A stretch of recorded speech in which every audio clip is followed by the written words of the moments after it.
The whole world woke up and yawned to find itself Aryan. Athanasius contra mundum, Athanasius against the world. These expressions of historians sum up the situation in the 300s. Already St. Hilarius of Poitiers was aware of the way in which the East was very much advanced in philosophical debate compared with the West at an early stage. Words had taken on a meaning in Greek vocabulary, and they had to be translated into dynamic equivalents in the West. It wasn't easy. The word hypostasis, which we have in our expression hypostatic union, was going to have a job to come into the West, because in the East it had the notion of person. Whereas if it comes into translation, it becomes substance, because hypostasis means that. Substasis, substantia. So that was actually a false equivalence, because substance does not mean person in the West, does it? It means something quite different. It means actually what another word means in Greek, ousia. We have another word for person. It comes from the world of acting. A persona is somebody who wears a mask, and the voice comes through the mask. The sonus, the son, persona, comes through per, the mask, and gives us a person, a personality.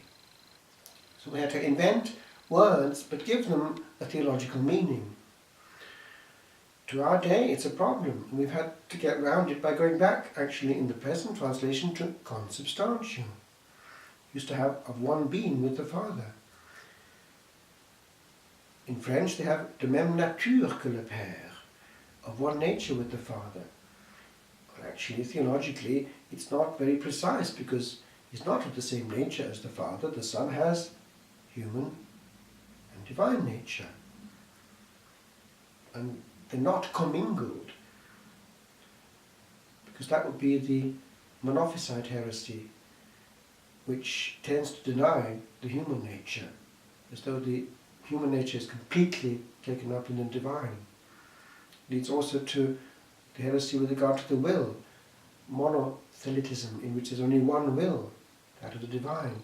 So it's confusing and it's nuancé, and theological issues were perceived in the East to be nuancé. We can't be simplistic about profound issues. It shows a lack of culture. Those who easily give a pronouncement of a dogmatic nature of their own making show that they don't know all the elements. A person who is of true culture has read wagons of books about a question and is discreet and prudent in his pronouncements. He knows a lot and says a little. Empty vessels make most noise.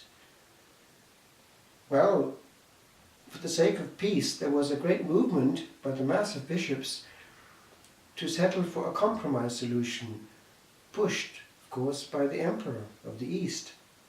It was involved in church affairs a bit too much, and it was to put a small stroke, a tiny, tiny letter, the smallest of all, the iota, it's only a dash really, in the formula, changing it from homoousios, same substance, to homoiousios, similar substance.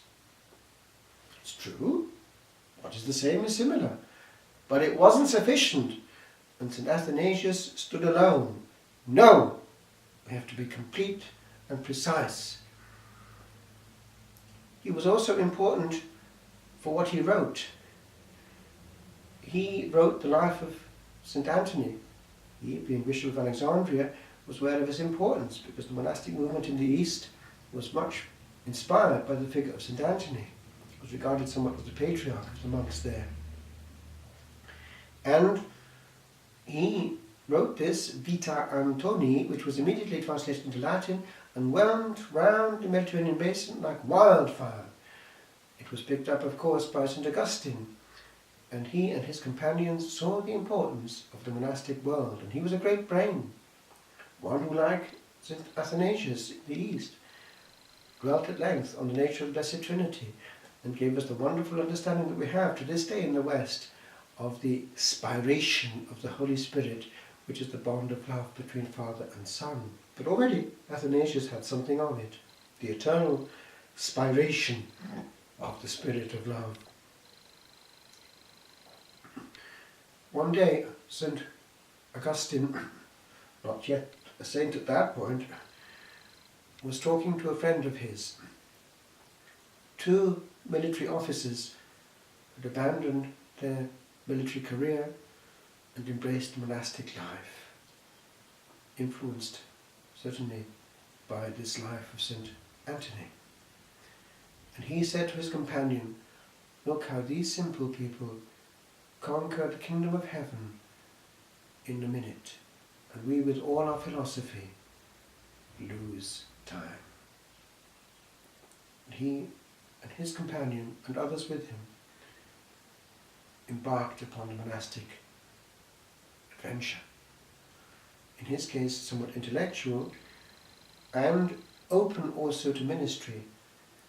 Where he lived, priests lived with him.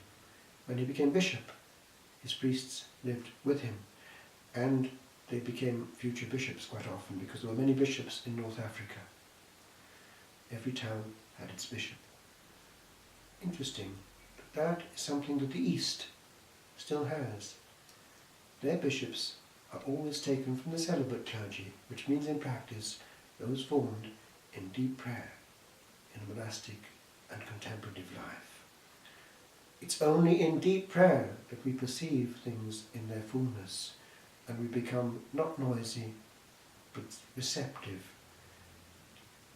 Theology is only really done on one's